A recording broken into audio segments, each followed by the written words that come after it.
Thank you very much for the introduction, Antoinette. Good morning, everyone. Good morning, audiences and participants. I hope you are having an insightful time at this Sustainable Solutions Exchange. And welcome to the session, Sustainability Trends for the Future of Food. My name is Juhan Kim from the Global Green Growth Institute. First, let's talk about global trends. 3 days ago, the US Securities and Exchange Commission has said for the first time that they are considering to ask all public companies in the US to disclose their climate impact, which means that the listed companies may need to disclose their direct and indirect emissions and their environmental footprints to their shareholders. This will be also very relevant to all food companies. Globally, with the rise of concept of ESG investing, and then the common understanding that we need to build our societies back better after the pandemic, the companies are immensely pressured to look beyond their traditional profit margins. In other words, they face situations to integrate non-financial performance indicators, such as natural, human, and social capital into their decision-making and performance evaluation processes. Not only because of sheer environmental and social concerns, but because of their survival in ever-changing investment market and then regulatory standards, absorbing sustainability agenda. And also, for good reason, 85% of global consumers have become greener in their purchasing in recent years. So it's no wonder that the global ag tech startups that address the issues around climate crisis, food security, and circular economy are getting the new investment. The plant-based meat, vertical farming, digitization of agricultural value chain, and upcycling products from agricultural waste are the examples. So now, the question is, what's happening in the Philippines? In this session, we'll hear some of the top experts in the food industry. So what are the latest and upcoming trends that are relevant to the country? And what needs to be done to ensure sustainability of food industry in the Philippines? And what kind of policy measures should be in place? How large agri-giants, including fast food chains, are integrating ESG values in their operation? How can micro, small, and medium enterprises be exploring new business opportunities? And more fundamentally, how can we ensure sustainable ecosystem base and natural resources to make sure sustainable agriculture? These are the pressing questions we have today, which will be discussed among our panel of experts today in this session. So now, before we begin, one housekeeping announcement. At any point in the discussion, if you have questions or comments, we invite you to send them via the chat box or Q&A section found at the right portion of your screen. Later in the live Q&A, we'll try our best to reflect them. Okay, now let me begin our segment with a keynote speech from Dr. AKP Mochtan. Dr. Mochtan is currently the Secretary General of the Asian Productivity Organization. He took the office as the 12th Secretary General in September 2019. Prior to this, he was Deputy Secretary General of ASEAN, and then he also worked in the United Nations agencies and the academia. So let us welcome APO Secretary General, Dr. Mochtan.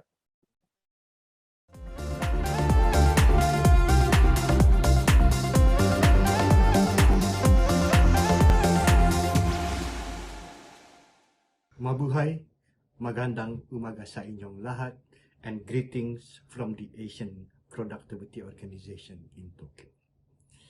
It is a great pleasure for me to be invited to this important event, and I would like to congratulate the organizers for taking this initiative, which symbolizes our readiness to dash forward after having been held hostage by the COVID-19 pandemic for the past 2 years.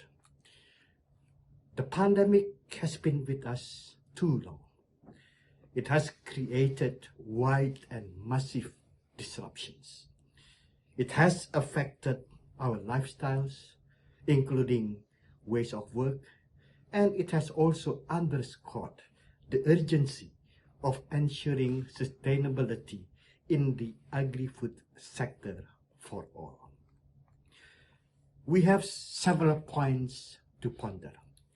First is our capacity to produce sufficiently. The current world population of around 7.6 billion is expected to reach 9.8 billion in 2050. Feeding the additional 2 billion people will require alternative food sources and technological innovations in food production, distribution, and delivery. Second, we must keep in mind the limitations of our planet Earth. This includes the availability of arable farmland and as well as other key agricultural resources such as water. These resources are not infinite.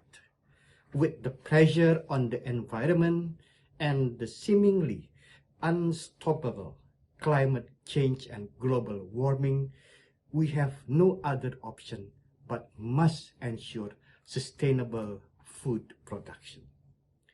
Here is where productivity assumes central importance. We must produce more, better food, while the size of the agricultural land or farms remain unchanged, if not dwindling. During the COVID-19 pandemic, we have also seen new interesting trends. This includes the growth of healthy, safe food. Plant-based protein, for example, is receiving more attention as an alternative to meat or seafood in many Asian countries. We are also seeing greater innovative uses of food such as mushrooms and the adoption of vegan or vegetarian diets in urban areas. These trends will likely grow and continue after the pandemic. The global food system is therefore undergoing complex, multifaceted changes arising from social, cultural, economic, and environmental factors.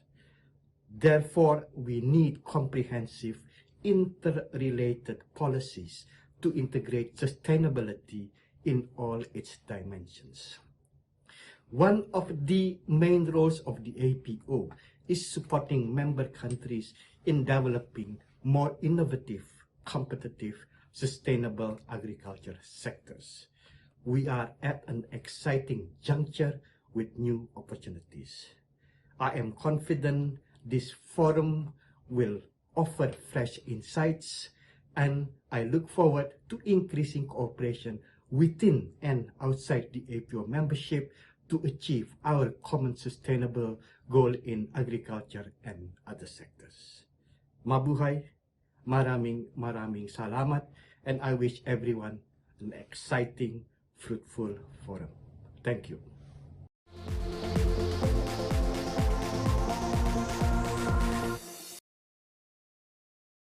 Thank you very much, Dr. Mochtan, for your insightful keynote speech, providing a bird's-eye view on the agri-food sector.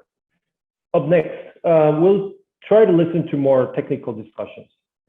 First, I'm pleased to have Dr. Lotis Mopera from the University of the Philippines, Los Baños, the College of Agriculture and Food Science, Institute of Food Science and Technology. Dr. Mopera earned her PhD in Applied Bioscience from Hokkaido University, Japan.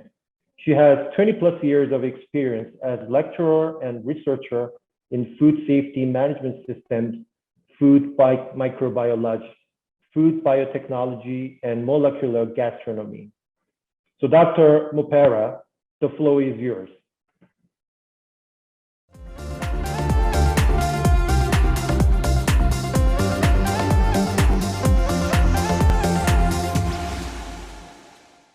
Okay, so good morning, everyone. So, for this session on sustainability trends for the future of food, I would like to discuss it in the context of the food systems. So, let me start by sharing with you a sustainable supply chain solution, which I take from the report of Abedin in 2021.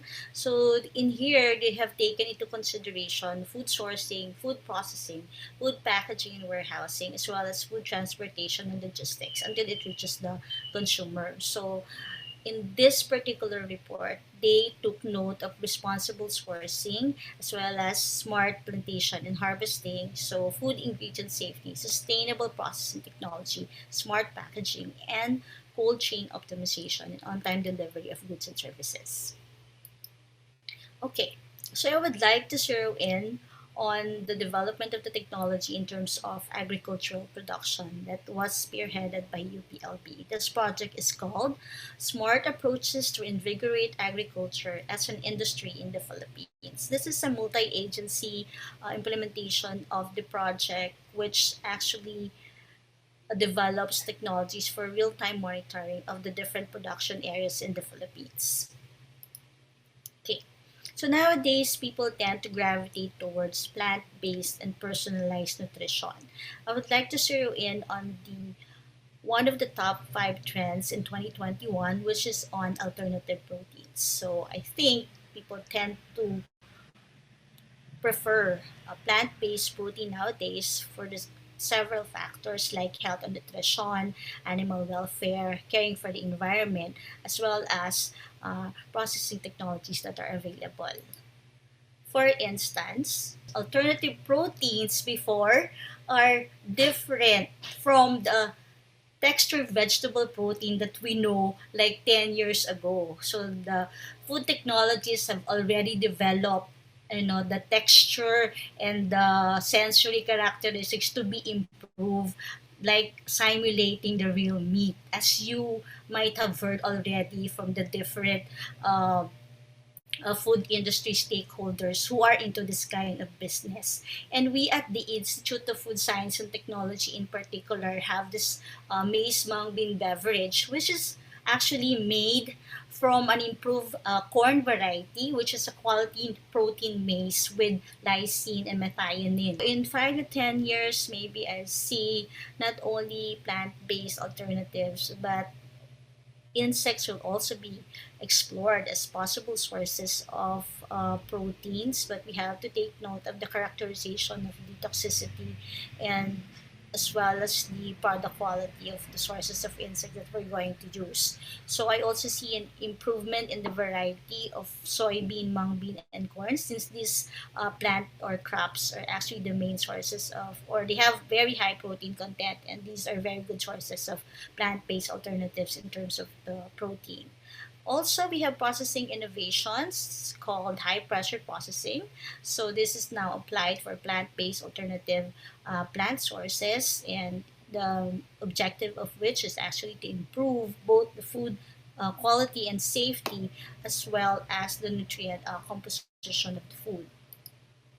Okay, so even if we're gearing towards a plant-based diet in the future, so let us not forget the animal industry as well. So our colleagues at the Institute of Animal Science in UPLB already foresee a future-ready animal diets that actually considers the environment, improve varieties of animals using animal genomics, and this put together will actually give a climate resilient ready animal industry. Okay, in terms of the sustainable packaging and waste reduction, so we have now in the market the presence of edible packaging. So this does not only the goal of which is not only to reduce the waste but also to improve food quality and safety as well as the functionality of the packaging material. Okay, so let us not forget our food service industry. And in one of the reports in 2020, they have also considered the food system in terms of sustainability intervention for the food service industry. So from production, agricultural production, until it reaches the consumer into waste disposal and recovery before it reaches the consumer upon consumption. Okay, so the Philippines as well is very much ready in terms of inclusive and sustainable food system. So this is a conceptual framework that was developed that aims to have a sustainable growth of the agri-food systems in order to produce safe and nutritious food that is accessible to everyone. So that Filipinos should have a healthy and sustainable consumption patterns. So it should also be involved in nature positive production and should improve the livelihood and value and distribution uh, among our people, as well as develop a nation that is resilient to vulnerability, shock, and stresses. So I hope that we think about this conceptual framework in terms of gearing towards a sustainable future for the food system. With that, thank you very much.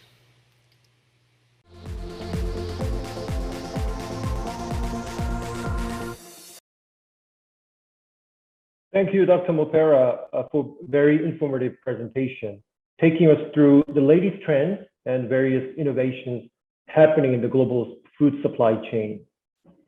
Now, we want to discuss more fundamental issues of agri-food industry, which is our ecosystem and the natural resources. For that, I'm very pleased to invite here recognized champion in this space, Mr. Toby Tamayo.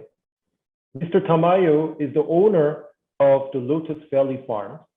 He is also a consultant on environmental conservation of the provincial government of La Union from the Philippines. As a conservation advocate, Mr. Tamayo has been championing the Grow Your Own Food movement as it reduces the amount of harmful chemicals polluting our environment and waterways. Mr. Tamayo, the floor is yours.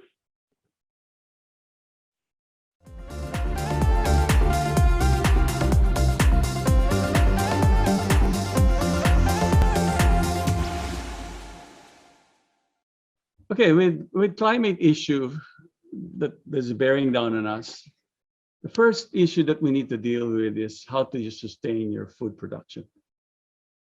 Facing extreme weather conditions, extreme drought, floods, and prolonged rain, we find that this is very hard. These are very harsh conditions to grow our food to make it sustainable.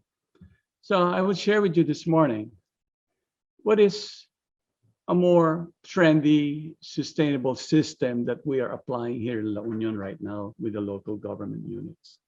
This is to revitalize our watersheds, to grow and bring back a sound environment, which means it has to do with forests, and then reviving our forest systems again. So it's very important that this is something that we say, and I made clear. To have a sustainable system, you need to, or to have sustainable agriculture, you need to have to connect to a sustainable system, which is the natural forest. That would give you microclimate, that would provide fertile soil, that would provide water, which is the most vital. First slide, please. Yeah, to be successful here, it is important that our farming approach should be very inclusive. It will involve the whole family. It will involve the children, the wife, the mother, the lolas, the father. This involves the whole family. And also it should be involving the community. Communities where you live, it's important for you to share seeds. You can share certain tasks. And if you get to do the work together, the task of agriculture becomes easier. This is what is known as the bayanihan spirit in the past. So ibalik dapat natin ito. Like recently, because of the pandemic, community gardens, backyard gardening became a trend. We should not stop this practice. We should continue doing this practice. It's the best time to be together as a family. And then you can be enjoying nutritious food that you have grown yourself directly. it gives such a satisfying feeling for everybody, and you take pride of it. Next slide, please. So one key issue to have sustainable agriculture is to, like it said, come up with a plan to revive and rehabilitate and manage the remainder of your forest systems. This will ensure continuous sources of water, microclimate. You have the wildlife who is helping you. There's so many contributing factors that such system within your midst that can provide you. Best agriculture practices deals with rotating your crops, multi-cropping, making sure that the land is rested, efficient use of natural resources such as water, and also the key is to make sure that the soil health is one of your main priorities so that you can sustain your practice. You can be planting and growing crops all year round. Next slide, please. Then to do this, one has to be innovative. We have to be less dependent on fossil fuel. Maximize use of your land area. Every inch of your land should be used to grow. In nature, if you look at the forest, every inch of the forest is being used. Every plant, every tree, every wildlife is contributing to the sustainable maintenance of such a forest system. We can do the same thing when we start to grow our food with nature in mind. We begin to partner with nature. We begin to appreciate and respect and be responsible when we're dealing with nature. And first and foremost, we have to learn how to care for what nature has given us and appreciate this. So if you grow your own food, you will find you'll be, like I've said earlier, you produce your own seeds, then produce only what you need and you consume for now. Focus on your own need, and then you will realize that actually you will end up with a surplus. And you sell the surplus or you share the surplus. Next slide, please. And then definitely whatever you grow, since it's in your hands, you're the one doing it, you will find. You will start to learn, okay, there are many alternatives to what you can grow, not what you traditionally learn. Many times we depend on seeds, buying certain seeds, from the seed stores, the supplier. But yet, when you start to garden yourself, you will realize I can start to grow and produce the seeds myself. So I have to be innovative. Then what else is the guarantee that I am eating nutritious food? That guarantee is by your own practice of gardening, growing your own food, growing what is in season, but not limiting to what you are traditionally growing and the knowledge that you have of what should be planted, or don't stick to what is being sold in the market, produced commercially. But you can be growing foodstuffs that is so native to us, and that this can just be a part of your garden, from herbal plants to edible vegetables that are native. You'll be surprised how much native foods that is available in your situation, in your backyard, that can be grown with hardly any human inputs. They can grow wild. So you create a type of wild garden, different varieties. So when you do this, again, it brings joy. It brings leisure to everybody. It can be the center of where the family can be meeting, not just in the dinner table, but also when you are working in the gardens together. Thank you so much.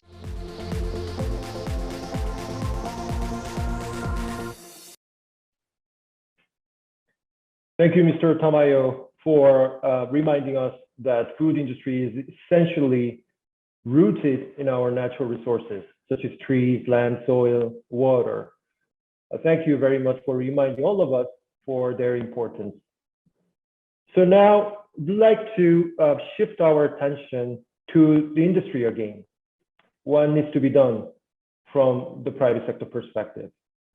So here I'd like to invite Ms. Diana Rose Sadili. Diana is an Associate Director at SGV Philippines and company's Climate Change and Sustainability Service team. She provides sustainability advisory services to clients, specifically on the development of sustainability strategies and the conduct of sustainability assurance readiness and non-financial assurance. She took her postgraduate degree in biodiversity and conservation of natural resources in Malaysia, where she also became part of a team who conducted scientific research on the impacts of sustainable palm oil. So let's welcome Ms. Diana Sadili.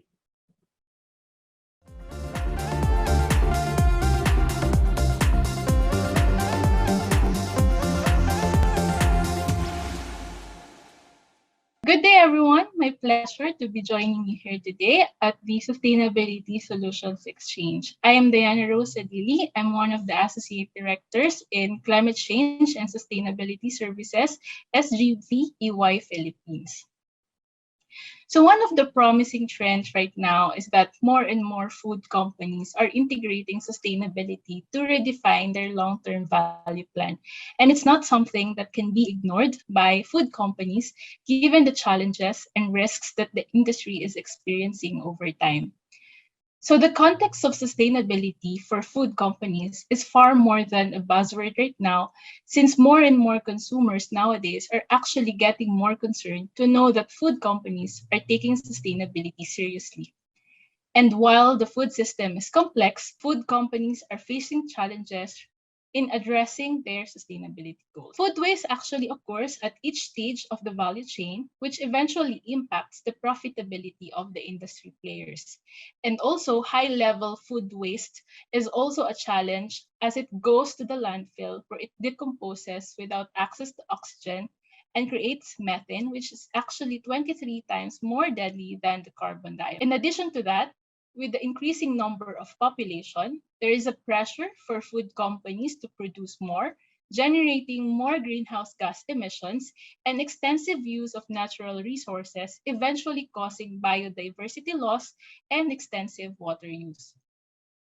Another issue that the food companies is facing right now in addressing their sustainability goals is actually the issue on plastic waste generation and the additional sugar taxes that are becoming more prominent, which impacts the food companies' operations and strategies. So in the Philippines, Revenue Regulation number 20-2018 prescribed implementing rules and guidelines on the imposition of excise tax on sweetened beverages. So with this regulation, food and beverage companies are forced to use alternatives and redefine their business operation so as not to incur costs for fines and penalties due to non-compliance to regulatory mandates. Also, aside from food wastage, consumers and regulatory sentiments is hardening against plastic wastes, creating an imperative for change among food companies who are commonly cited among the world's leading plastic polluters. So in the Philippines context, recently in January 2022, both the Senate and the House of Representatives passed on the final reading of their respective versions of the EPR bills.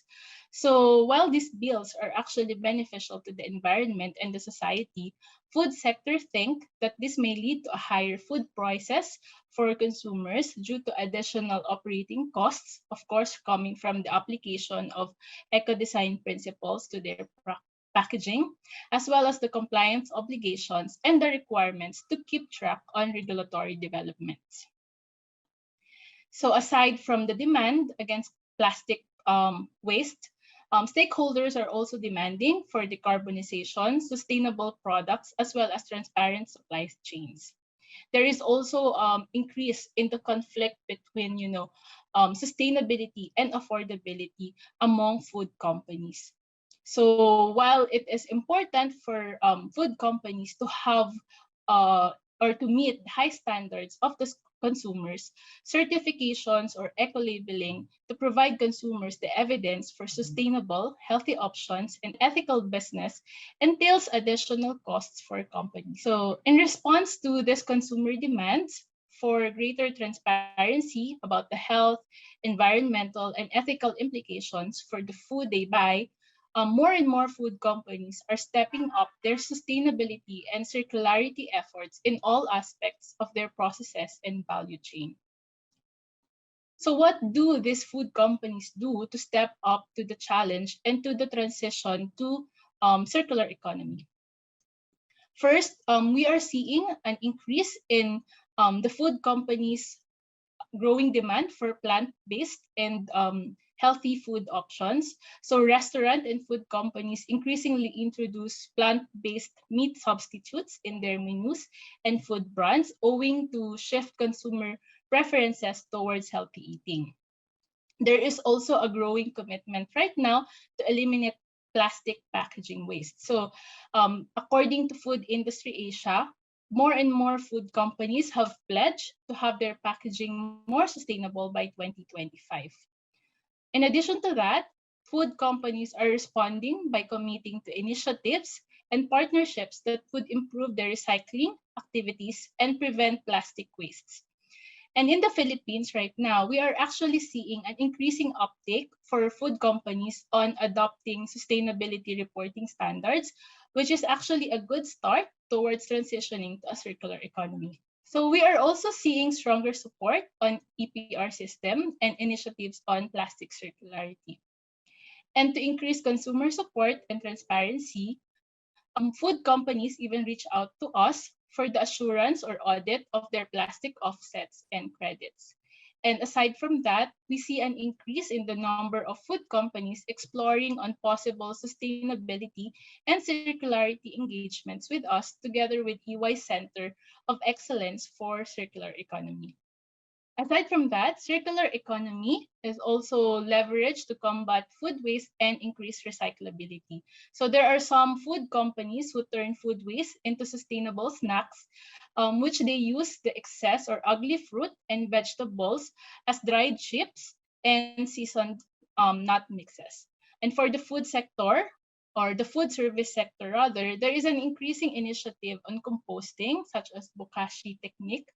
And there are some interesting startup players in the Philippines who also tackles on food waste, software applications, and composting as a service.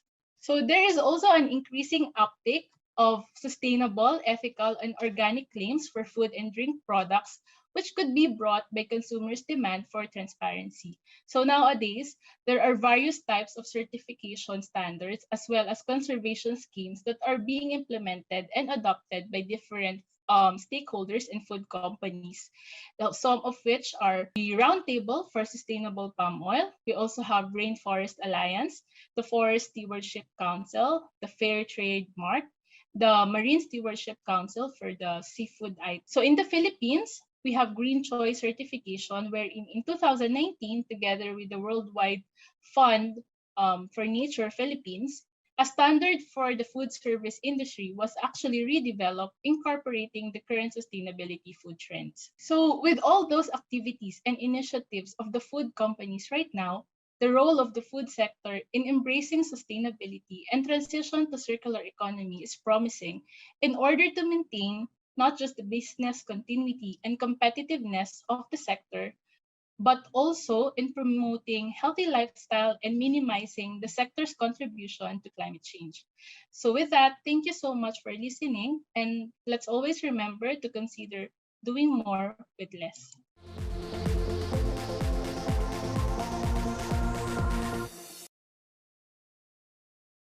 Thank you, Diana, for your excellent presentation. I think it was very comprehensive industry level analysis from both regulatory and opportunity perspectives. So thank you for your presentation. Now we are moving towards our final presenter, who is actually standing at the front line of technological innovation, utilizing artificial intelligence and machine learning in order to find a way to make our food and agri-industry more sustainable. The invited speaker is Ms. Pia Faustino. Ms. Faustino is the Director for Social Impact and Sustainability at Thinking Machines Data Science, which is a technology consultancy that builds cloud, artificial intelligence, and data platforms to solve high-impact problems for organizations across Southeast Asia. She has led numerous data warehousing, analysis, visualization, and capacity building projects from pitch to delivery with clients in finance, food and beverage sector, international development, education, and humanitarian response. So, Ms. Pia Faustino, we are very interested in learning from you. So, floor is yours. Okay, thank you very much for that introduction, and thank you again for inviting me here today to speak with you about this really important topic. So I'll be sharing for the next few minutes about some of the learnings that and the opportunities that we have discovered as a data science company in the potential of harnessing data science to make our food systems more climate smart, more climate resilient. So for some context, I lead the sustainability team at Thinking Machines Data Science. Although we are a medium-sized company with about 100 plus people, we have seen it as so important to actually start a sustainability team in the past year, because we see the huge opportunity that data science can have to accelerating some of the most important solutions to the climate crisis. So let me first talk about the context, and we all know this, but climate impacts are really threatening our food security, right? Just the recent experience with Typhoon Odette, the immense damage that was done to our agricultural productivity in those hard-hit areas, it's just a sign of things to come, right? And how are we going to adapt given that our demand for food is even going to increase? At the same time, agriculture is not just a victim of climate impacts, but it's also kind of a villain as well. A large portion of worldwide emissions, and even in the Philippines, our own emissions, I think something like 1/4 of our emissions are coming from agricultural activities. And so how do we balance this? How do we reduce the harm that agricultural food production is causing, at the same time increase our food production and increase our resilience to these impacts? So you probably have heard of this concept of climate smart agriculture, right? So it's a strategy of shifting the way that we produce food in order to produce more food, reduce our emissions, increase resilience. And there is a host of various solutions to doing agriculture in a more climate smart way. Some just basic examples are, for example, agroforestry, being able to plant trees alongside crops in order to have farms and forests living in harmony, or the system of rice intensification, which is a method, I believe, of managing your water and managing your rice production differently so that it produces more without producing as much heat-trapping methane. So there's so many solutions, and we're really lucky that they're all available. But the big challenge now is, how do we actually scale this out, right? How do we implement these solutions on the ground, given so many challenges? And a lot of these challenges, we believe, have to do with the lack of data. So we see there are many different players in the food production system. I think one of the biggest challenges about transforming the system is that it's so decentralized. In the Philippines, for example, we only have a handful of power plants, but we have millions and millions of farmers, right? So it's very decentralized. And of course, in different locations, you have different conditions. There's different weather, there's different crops being produced. So with this diversity of scenarios, you really need data to be more efficient.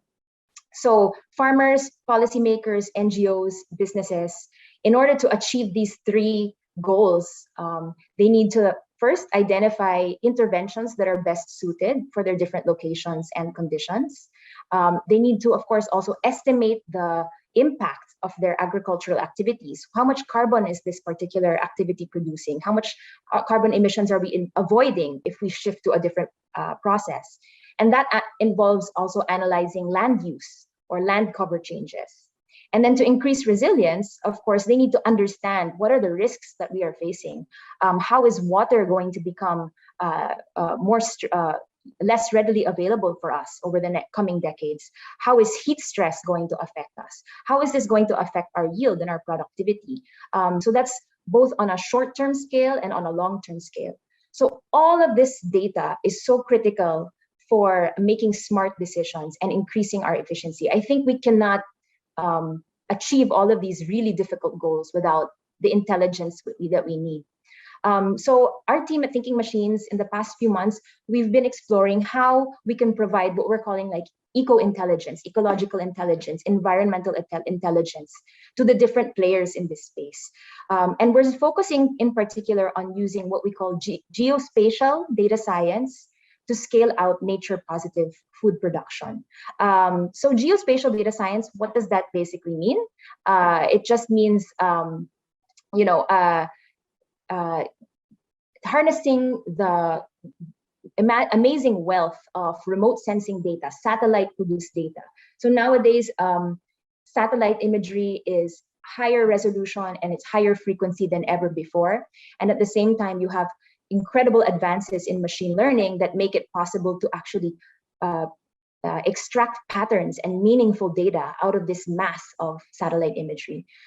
So we are working now with project developers, landowners, policymakers, businesses to analyze the landscape, right? And pull out relevant data that can help them make decisions about what kind of interventions to roll out, where, and monitoring the impact.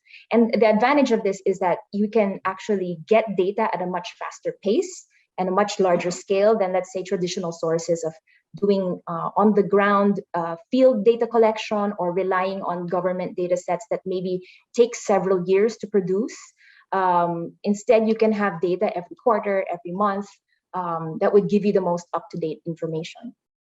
So I'll talk about a few examples of projects that we are doing that apply this. So last December, we won a grant to work with a global conservation nonprofit that is trying to promote a form of climate smart aquaculture. So this kind of aquaculture is one of the leading drivers of mangrove deforestation. And throughout Southeast Asia, we are a hotspot for mangrove forests and aquaculture production. So this program involves using computer vision to actually look at images of fish ponds around Southeast Asia, and based on certain features, estimate how suitable they are for this type of intervention. Can we sustainably intensify production and at the same time reduce the land needed for producing the same amount of food so that we can restore the rest with mangroves? So this is one example of how we are using this technology for site selection of climate smart agriculture interventions. Another example of a use case here is for estimating agricultural productivity. So again, last year we worked with Asian Development Bank. They wanted to monitor how improved irrigation programs are affecting smallholder rice farmers in a project area of theirs in Cambodia. So as you can imagine, it's very labor intensive and time intensive to have to go from one farm to the other and ask, how much did you produce, right? So what this method is able to do is, given just a small amount of training data or ground truth data that was collected on the ground, we can train a computer vision model to infer the crop yield for other areas that were not physically visited. So you can get kind of like a rough estimate of the crop yield on a more frequent basis. And one more use case that we are currently doing right now with a group called the Jerry Rojas Foundation. So Jerry Rojas Foundation is a nonprofit here in the Philippines that is, over the next 5 years, granting $16 million in small grants to civil society organizations across the Philippines that are working to restore ecosystems in 30 bioregions of the Philippines. And they want to really use this money wisely. So we're working with them to develop higher resolution and more customized maps of how forest cover has changed in their target areas to really identify what are the causes of deforestation? And sometimes that is often food production, right? It could be, you see forests being converted to coconut or palm oil, etc. So if they're able to really have more detailed, up-to-date information about what is causing this forest degradation or forest loss, they can aim their grants to really tackle the core issues, right, in a more data-driven way. And that also complements the information that their grantees are providing on the ground. So you have, there needs to be a combination of on-the-ground local context information and this eye-in-the-sky data that can be produced at large scale in order to inform, I guess, larger scale policy or investments. So I think there's a lot of promise here, and we would love to definitely talk with more institutions that are looking at having this data to be able to make more quantitative decisions about how we use the limited resources and the limited time we have to really tackle this huge challenge of producing more food under more difficult circumstances, honestly. So very excited to talk about that. If anybody wants to chat more about this, please do feel free to send us a message, and we'd love to hear from you. Thank you so much.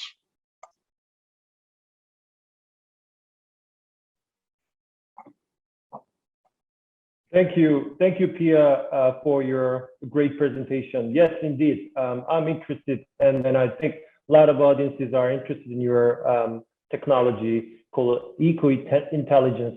Actually, in my own organization, the GGGI, we are also trying to digitize the agriculture value chain information.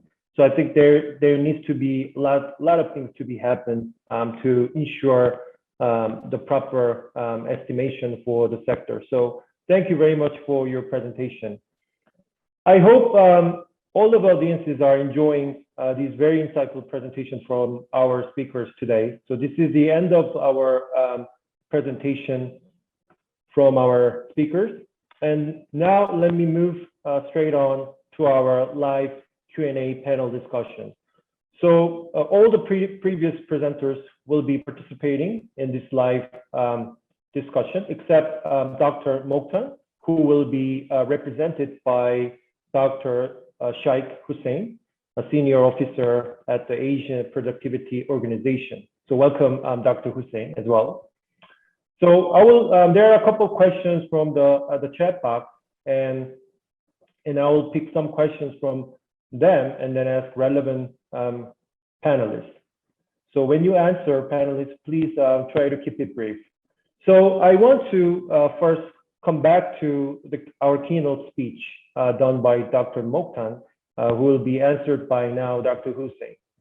We learned from the presentation that there will be the 2 billion population increase, and thus there will be much increase in food demand. So Dr. Hussein, in your perspective, what other key policy agenda addressing those challenges for the countries like the Philippines? What kind of government support the policies needs to be in place from macro perspective? Can you address that, Dr. Hussein? Thank you very much, Mr. Kim, and all the panelists. It's a great pleasure to speak in this forum. As Dr. Mochtan mentioned, there are a couple of options in the future trend of foods. And if I elaborate the things that the last 2 years during the pandemic, it was greatly observed that actually the consumers are more keen to getting the healthy and safe foods, organic foods. And when actually many industry, SMEs actually closed during this pandemic time, fortunately they sell safe food, and this industry actually growing up. And if you can see, for example, in case of e-commerce data, Alibaba and others, that they shows that many organic safe foods business actually increasing during this time. And even in the Organic Trade Association, USA, they showed that 60 billion mark actually is this for the first time in the history, this industry. And the growth is around 13% in the food and 9% is the non-food sector. So, but the challenge is actually what I want to mention that while this industry is growing, the consumers will be more interested to learn and to see the traceability and the trustworthiness of this product, because many actors and many players will come this industry. And that's why in the future, it is quite challenging to have a very good traceability system. And secondly, to meet the additional population's demand of food, I think the good opportunity, particularly in Philippines and the Asian countries, actually, we have to focus on the urban agriculture. And urban and peri-urban agriculture is currently around 20% actually support the food, the total food supply. But it has huge possibility and opportunity, potentiality to increase this urban and peri-urban food production, particularly in the big cities, the rooftop, and the fallow areas. So these are the main issues. But one thing I just want to mention about the smart agriculture transformation, which is actually very much highlighted during this time. But at the same time, we must have to be cautious that the small scale farmers are the predominant in the Asian agriculture, and we need to very careful scanning that how the digital applications can be applied in the small scale farmers. So digital readiness is very much important to properly checked and reviewed before we go for the smart agriculture transformation. But obviously, it has a huge potentiality in the to meet the food security and food safety. Thank you, Mr. Kim. Thank you, Dr. Hussein. Very insightful. So you laid out the opportunities, but at the same time, you recommended to have sort of inclusion aspect in the policy agenda as well, just to have a fair transition, working with smallholder farmers as well. So points well noted.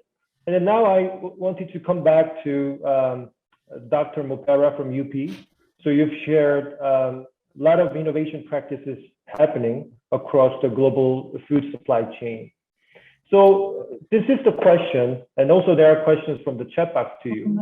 I have two things. First, what kind of innovation already happening in the Philippines food market? Or what sort of, if not, what sort of innovation should be implemented in the Philippine context? That's my first question. The second question is actually from the chat box. So any implication based on your research to MSMEs and startups here in the Philippines in terms of developing new business opportunities, dealing with these new dynamics of the food supply chain? Over to you, Dr. Mopera. So thank you, Juhern, for all those questions and queries now.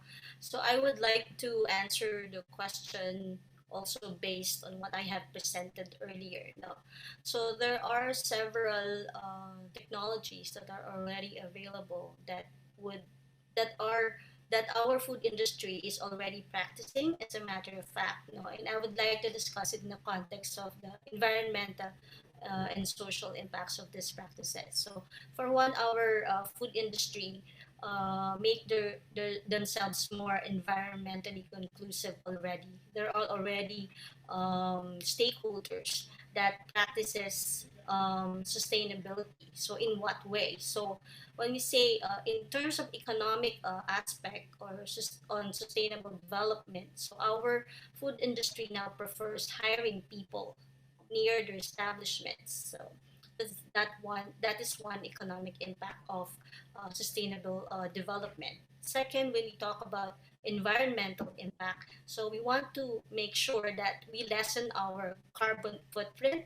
And how do we do that? So we know for a fact that there are already restaurants, food service industries that are acquiring their ingredients from the locally produced from the areas wherein agriculture production is available. So in essence, they are doing the farm to table concept, and they are adhering to their menu by modifying them and adapting to what is available. Because if we consume seasonal fruits and vegetables that are nearby, then we tend to reduce post-harvest losses, which has a great impact globally, which about 50% no post-harvest losses around the globe.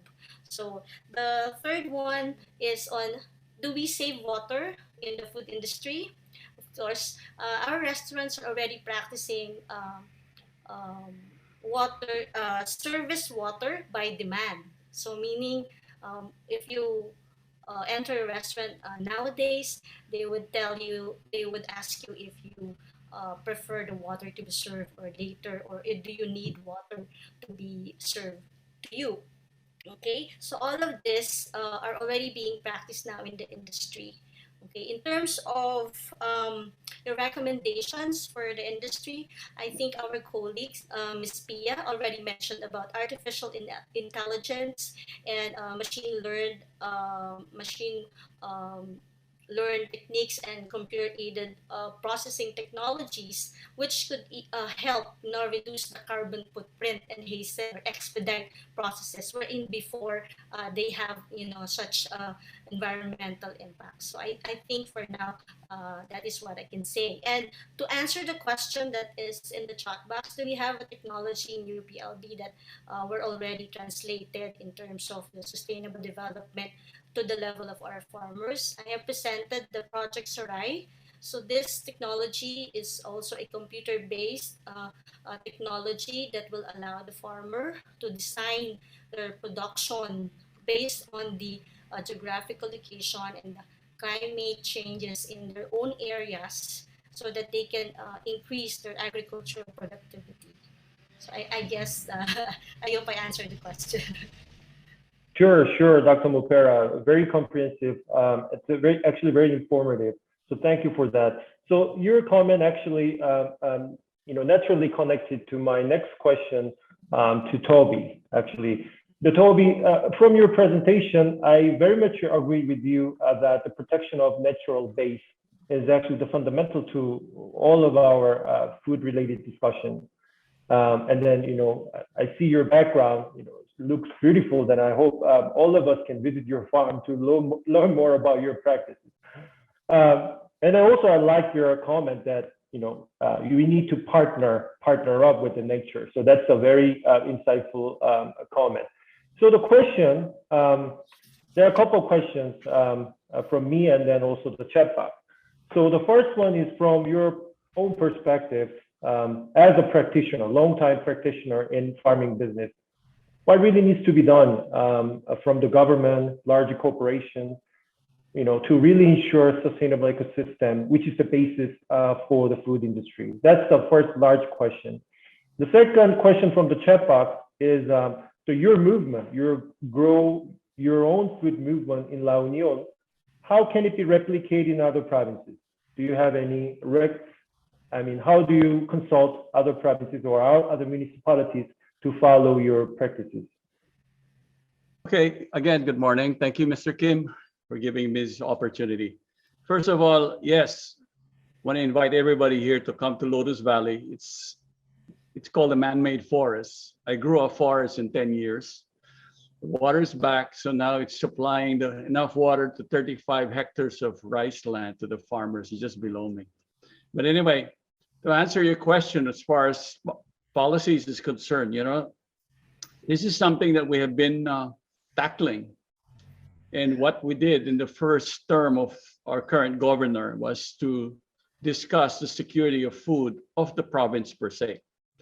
So first thing we did was to assess the given situation as far as the market is concerned, to determine how many percentage of food is being brought in to the town markets. Keep it simple, and then how much of this food can be minimized so that we can grow it on our own. So we determined that almost 40 to 50% of the food in the markets are brought in from elsewhere. So in that regard, because La Union is an agricultural province, 70% of our population is dependent on agriculture. And then the tourism part just came as a new thing to do that we did, So it's called agritourism vision of our governor. And then we have to put that in the proper context. So things that we have encountered many times has to do with difficulties as far as land use is concerned, infrastructure is concerned. Many of these issues came about from, let's say, a national government agency is widening roads, building farm-to-market roads in places they should have not done it. They should have consulted the local government as far as the need for this. There are widening of roads in places where you don't need a wider road. It's an agricultural location, or cutting through a watershed, putting a road there because people like to move to areas with water.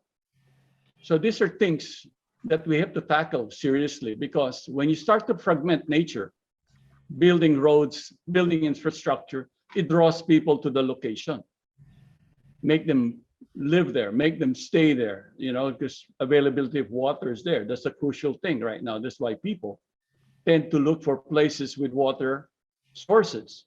Now, a matter of policy on this should be emphasizing that from the central government, to give the regional or the provincial governments a say as to what development that they're going to put in.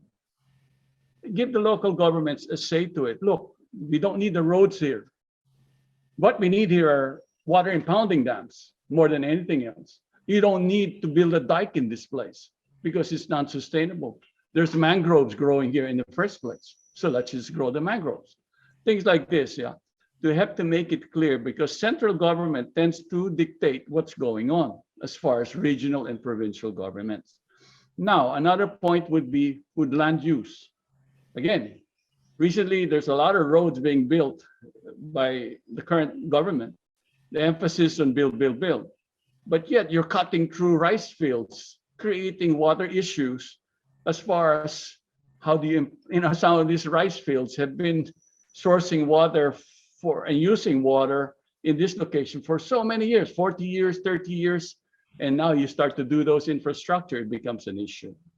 Now, with regards to food, again, everything is so centralized. So what we did in La Union is to look into, okay, what can we produce? Now, currently, we have almost 240 farm cooperatives that are looking into diversifying what they're growing and producing what we can do, what we need as a province to become self-sufficient in so many food needs of the province instead of dependency.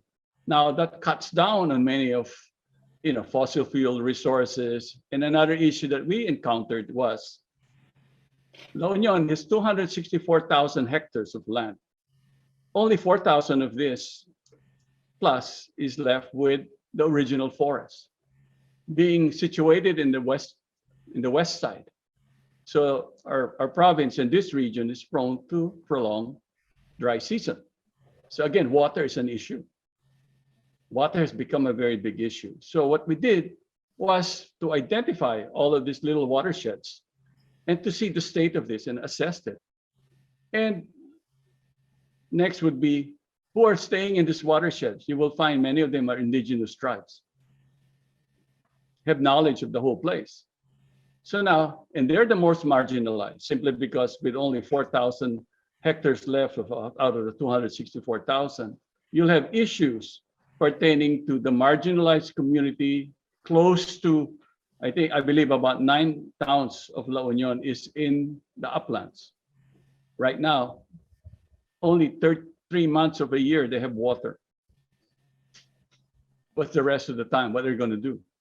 How they're going to grow food? And these are the marginalized communities. So what we're doing is to empower them to come into the fold. Look, we need these watersheds. You guys live in this place. We empower you now. We teach you. Let's set up nurseries. So we began setting up nurseries. Let's plant native trees. Let's replace trees that have been a policy of government. Okay, let's plant non-native trees in the last 30 years. So now we're changing that dynamic and addressing, right, bringing back what is native. Right. No, Toby, that's very very insightful. I think we can take those lessons from La Union to be replicated in other interested provinces. And also, I got your point that, you know, typically we all have sort of EAI, environmental impact assessment, but in every public and private investment, we really need to include environmental and the social aspects as an indicator, performance indicators, before we make any decision in terms of infrastructure, expansion, and so forth. So I think it's a very relevant comment for the food and then, you know, agri industry. So now I would like to move back to the industry level discussion. I'm asking Diana to comment. So basically, you comprehensively analyze what's going on in the sustainability agenda in the industry, agri and food industry in the Philippines. So how are the Philippine-based, you know, large corporations, food giants or fast food chains are responding to so-called environmental and social integration in their operation? Do you have any good example to share as best practice? Or if not, what are the challenges facing them as of now? Diana. Yeah, thank you so much for that question. I'm gonna answer that particular question based on my presentation a while ago.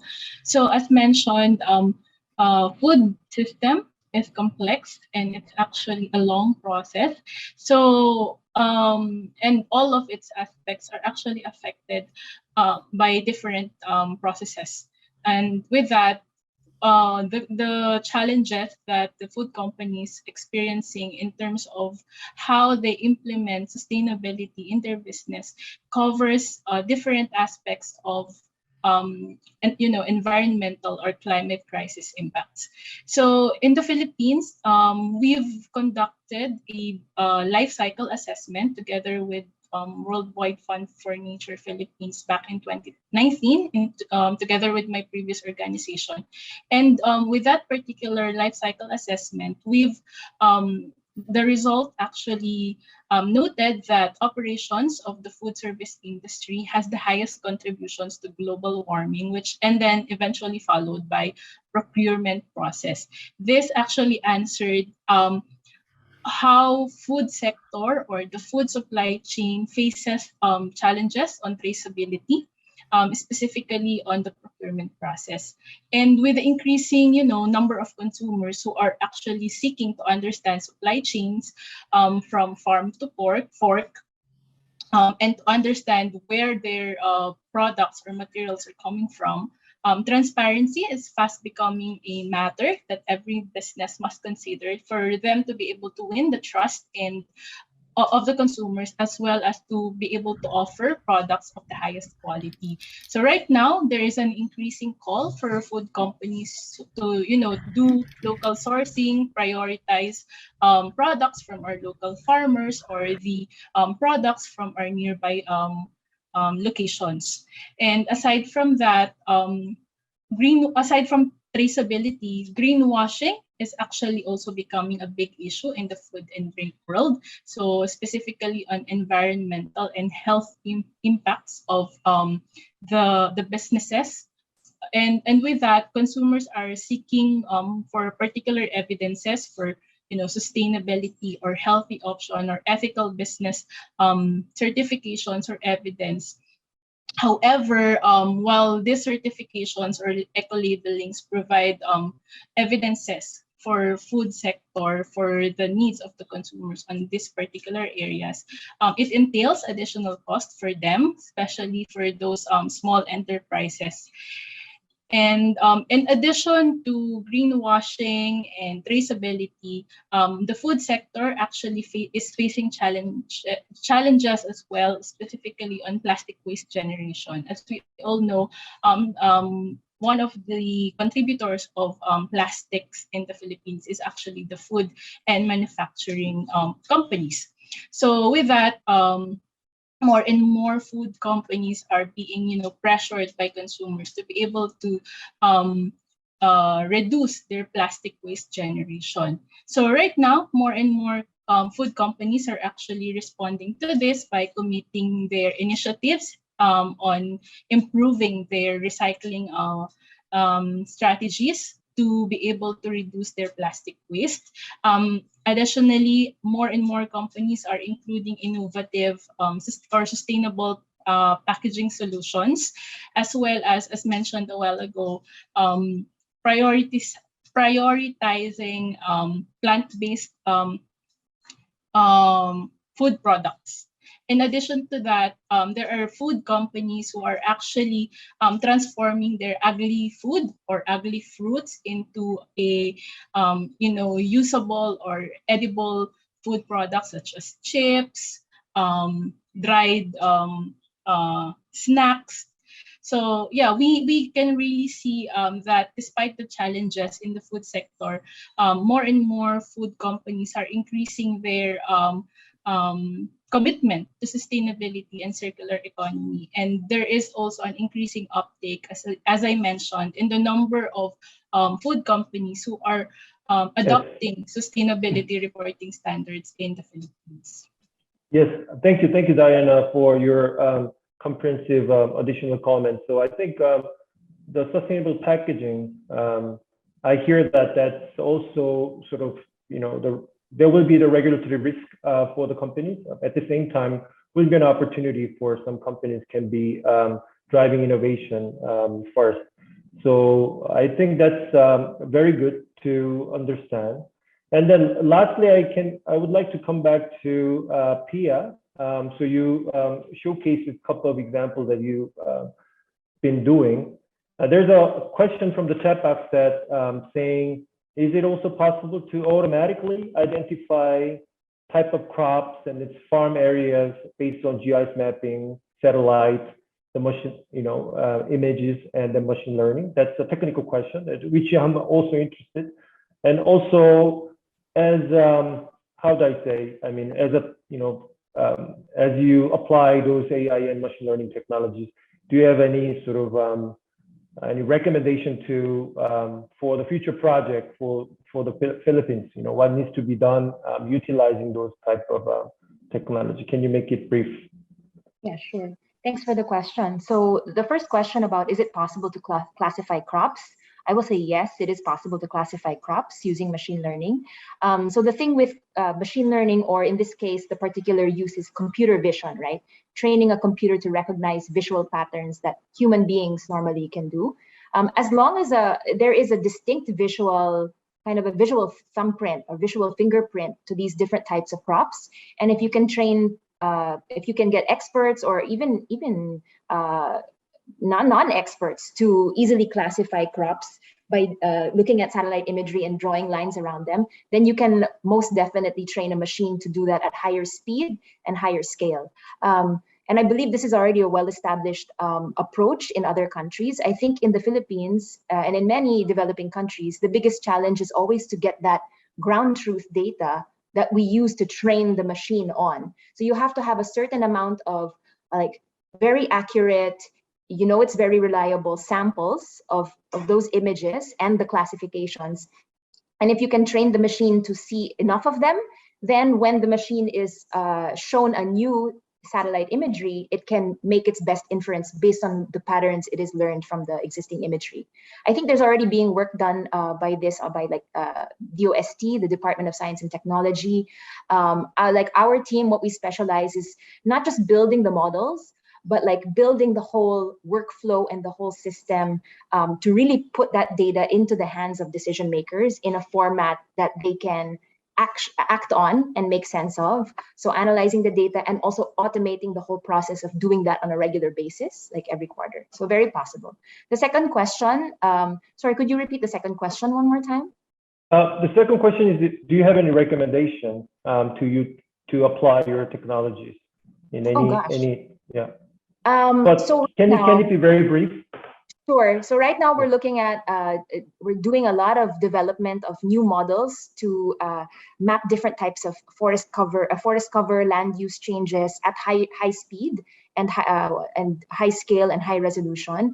But we would like to work with decision makers and stakeholders in this space to not just know if the model can be done, but understand how will you use this? What decisions will you make this? Yes, thank you. I mean, we called it better informed decision-making process, so it can be utilized for that purpose.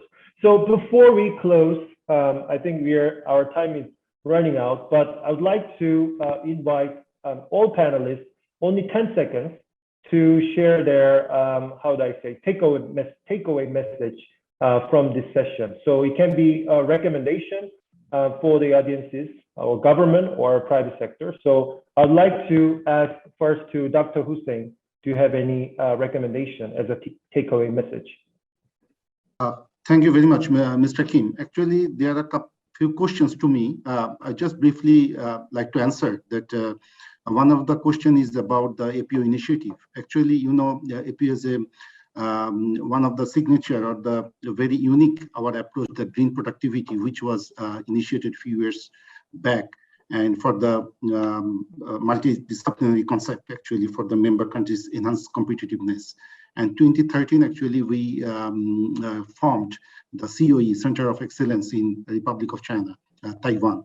And they are actually working on different major themes, that, such as resource recycling, green energy, green factories, or agri-innovation. So many of the member countries, actually, they are following the green productivity concept, and actually APO is trying to support the member countries for the green productivity business initiative. And also we are doing some sustainability tools and techniques program as well. But my last comments for message is, many times, even in the question, I can see that there are the cost-related matter for the healthy food, but we must have to think about the true cost accounting for the sustainable food production, which is always missing to calculate the true cost accounting with the conventional food production. And when we can compare the true cost accounting in the sustainable food production, definitely it will be more getting attraction and taken by the consumers. Thank you very much. Dr. Hussein, thank you. True cost calculation, very insightful.